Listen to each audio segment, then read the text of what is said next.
Le pirate, là, il a besoin d'un ami dans l'entreprise. Maintenant, tout passe par de l'ingénierie sociale. Plus besoin d'être un expert. Mais pourquoi moi, tu sais? J'ai rien d'intéressant. Aujourd'hui, il faudrait presque avoir comme un certificat ou un permis pour savoir les bonnes manières, les bonnes conduites. Qu'est-ce que je peux faire, qu'est-ce que je peux pas faire avec mon outil de travail de tous les jours. Si les hackers existent, c'est que ça a été payant. C'est la responsabilité, je pense, de toutes les entreprises au Québec de le faire, parce que c'est collectivement qu'on va pouvoir se protéger tous ensemble.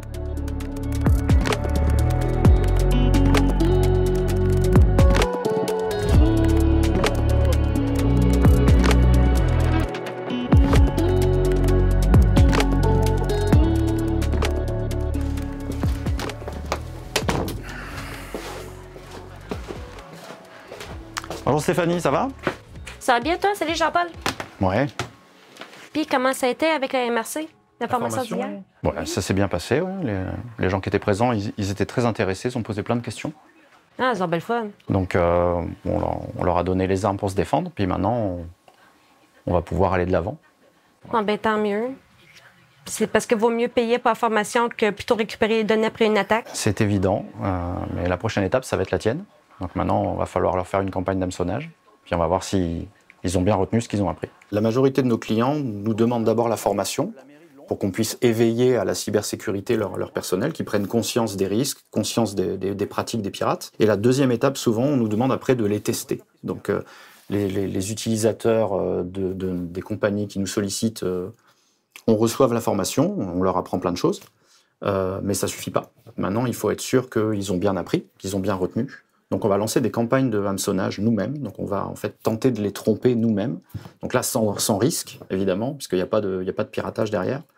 Mais le but, ça va être de voir s'ils cliquent sur les liens dont on leur a dit qu'il fallait se méfier, s'ils répondent aux courriels dont on leur a dit qu'il fallait pas le faire. Donc on va imiter les pratiques des pirates et on va lancer comme ça des campagnes sur plusieurs semaines, sur plusieurs mois, de manière assez sporadique pour essayer de voir s'ils tombent dans les pièges. Puis évidemment, nous, on a des remontées statistiques.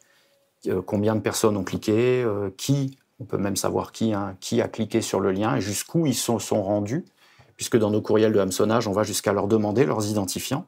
On leur demande des informations sensibles. Une fois la campagne terminée, au bout de quelques semaines ou quelques mois, on va revenir vers le responsable du personnel pour faire un bilan en disant voilà, c'est positif, il y a des utilisateurs qui n'ont pas bien retenu, et peut-être aller redonner une formation peut-être plus personnalisée ou revoir avec les personnes qui se sont fait attraper.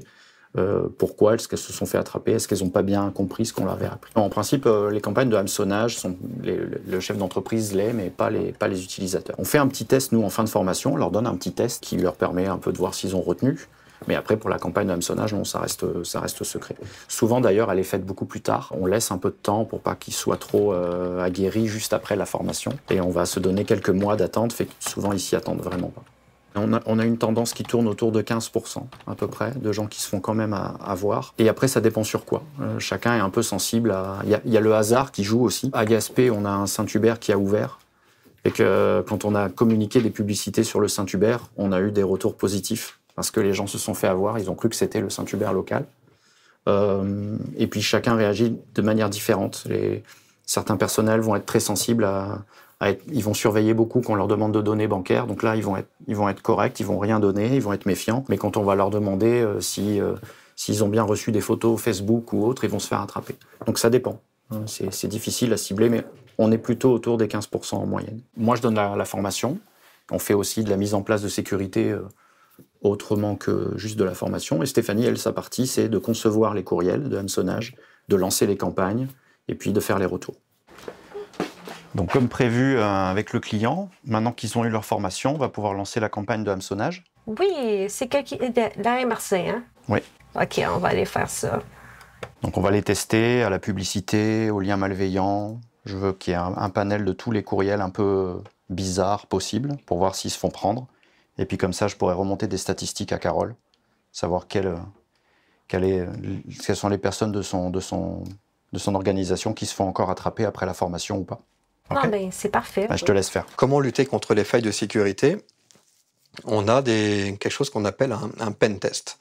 En fait, c'est un test d'intrusion. En fait, on se fait passer pour le pirate. On part du principe que le pirate est rentré par une faille, ou qu'il est rentré parce que quelqu'un a cliqué sur un courriel. On va utiliser exactement les mêmes outils que lui, pour scanner tout le réseau, les ordinateurs, les téléphones portables, les routeurs, tout ce qui est connecté au réseau, pour détecter s'il est capable de trouver des failles de sécurité ou de se donner du pouvoir par divers stratagèmes.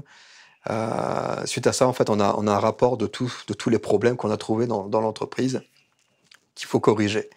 Une fois que c'est corrigé, là, le pirate, il peut rentrer. Il va pas pouvoir donner plus de pouvoir que ça. Là. Il pourra faire des trucs, mais il pourra pas avoir les clés d'entreprise. En ce moment, j'étais prête de préparer une campagne de phishing comme celui là, que je suis en train de travailler, c'est sur celui de Jean Coutu. Une carte cadeau qu'on fait croire aux usagers des personnes de la papeterie qui vont recevoir une carte cadeau de 50$. Puis notre but, c'est justement de voir s'ils ont bien retenu la formation, s'ils sont capables de se rendre compte que finalement, ce n'est pas vrai, c'est une fausse... c'est un courriel d'hameçonnage. On sélectionne tous les employés, exemple, de la papeterie pour envoyer le faux email frauduleux. On va sélectionner notre beau petit email de Jean Coutu. Généralement, il y a toujours un petit 10% de personnes qui décident d'ouvrir malgré tout l'email. Puis quand ils ouvrent l'email, je suis capable de savoir qui l'a ouvert, quand il l'a ouvert, s'il a eu le malheur de cliquer, exemple, sur la pièce jointe. Et à ce moment-là, ces personnes-là, on les retient pour pouvoir leur donner une formation complémentaire. Le pentest, nous, on l'a fait pour nous autres chez Arceau Informatique. On a décelé des failles de sécurité. On était sûr d'avoir nos équipements à jour, mais le rapport nous a dit surtout les imprimantes. Les imprimantes, il y avait des petites failles ou des mauvaises pratiques, des configurations qui ne devraient pas être comme ça. Ça paraît idiot, hein. Un pirate, oui, il peut servir d'une imprimante pour récupérer de l'information. Tu sais, quand tu fais un scan, il y a une mémoire qui se met dans l'imprimante avant d'imprimer. Le pirate, il récupère tout ce que tu scannes, en fait, il récupère l'information. Ce qui veut dire que des documents confidentiels, là, quand on fait des copies, le pirate aussi peut l'avoir. Et puis ça peut durer des années, hein, avant que ce soit découvert. Comme ça, plus il a de l'information, en fait, plus l'attaque après elle va être violente. On n'en fait pas souvent parce que ça reste dispendieux. Et parce qu'il n'y a pas encore de prise de conscience. Souvent, ce qu'on nous dit, c'est que l'informatique, la protection informatique, c'est trop cher, mais après, c'est trop tard. Et il y a un effort à faire avant, il faut avoir conscience du danger, de ce qui va arriver. Le danger, il est très simple. C'est la fermeture, c'est que tout peut s'arrêter en quelques mois. Tout ce que tu as bâti, tout ce que tu sais, ton plan de carrière, que tu avais voulu revendre ton entreprise à tes enfants ou à quelqu'un d'autre, c'est fini, là, l'entreprise, elle ne vaut plus rien, elle est terminée. C'est ça le risque. Mais pour pas que ça arrive, là, il faut faire des choses. Déjà, la loi 25 nous oblige à faire des choses. Mais il faut le faire, et à un moment donné, il faut mettre un petit peu d'argent, il faut le budgétiser de la même manière que tu as un loyer, tu payes ton loyer pour tes activités. Quand tu as des employés, tu as aussi des frais de sécurité qu'il faut prendre en compte. Le risque est très grand, ça n'arrête pas. Je crois qu'aujourd'hui, il y a 16 entreprises en Amérique du Nord qui sont en train de vivre une attaque de ransomware. Et tous les jours, c'est entre 8 et 50, là, à peu près. C'est énorme ce qui se passe en ce moment. 8 à 50 entreprises en train de vivre une cyberattaque par jour en Amérique du Nord. C'est énorme. Donc là, on a l'alerte en question. Elle m'indique que depuis une adresse IP qui n'a pas été détectée auparavant, on a quelqu'un qui s'est connecté et qui a supprimé des données. Donc moi, je vais aller vérifier que l'incident correspond à quelqu'un de chez eux, à l'adresse IP correspond à un endroit qui est local. Et puis on va pouvoir après appeler le responsable de la MRC pour voir si c'est correct. Donc là, oui, on a visiblement des données qui ont été supprimées en volume. Ça ne me paraît pas grave, ça a l'air d'être des données classiques. C'est un OneDrive.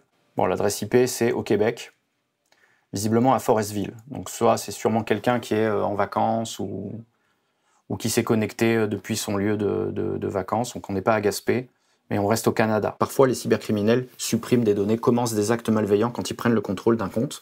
Donc là, moi, j'ai 2 alertes. Je vais quand même l'appeler pour vérifier que c'est bien normal. Et puis au moins, comme ça, on saura si c'est...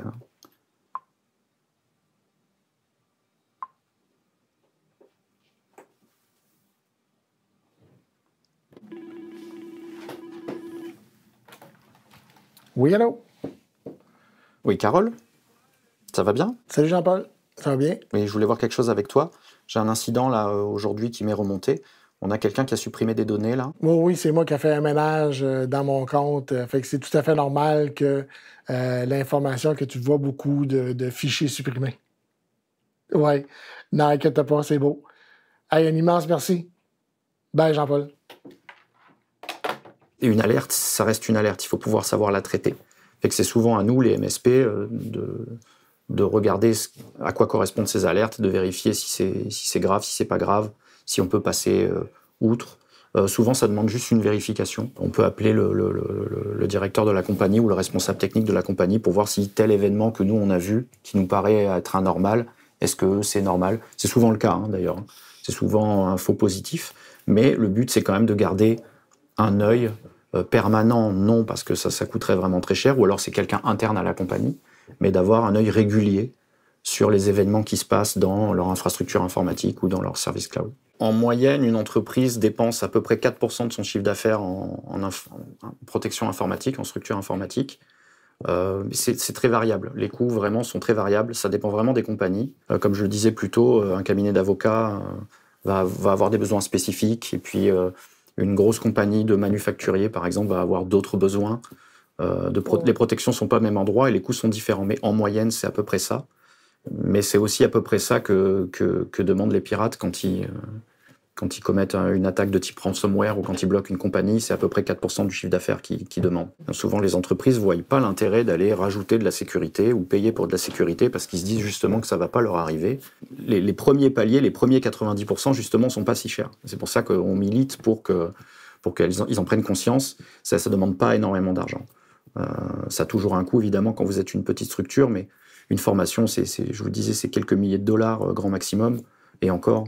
Un antivirus, c'est presque rien. Le MFA, c'est gratuit. Après, un routeur de 3e génération avec un pare-feu, c'est pareil, ça peut être peut-être 500, 1000 dollars. Avoir des politiques internes, ça, c'est que des réunions à faire, savoir comment on réagit, comment on partage ses données, quels sont les process à mettre en place pour sécuriser notre entreprise. C'est pas quelque chose qui coûte très cher. On n'est vraiment pas dans... C'est vraiment très correct en prix. La plupart des compagnies, en fait, me font confiance, parce qu'il y a aussi beaucoup de confiance à avoir avec un prestataire informatique. Et ils ont compris les coûts que représente un ordinateur, les coûts que représente un employé.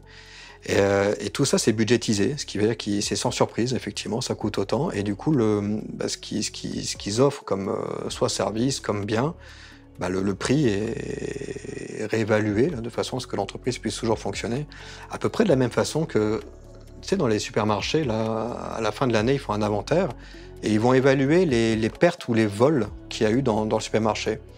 L'année suivante, en fait, cette perte-là, elle est éparpillée un petit peu sur les prix des aliments et c'est pour ça que le prix monte. Puis les vols, en fait, sont absorbés par les consommateurs.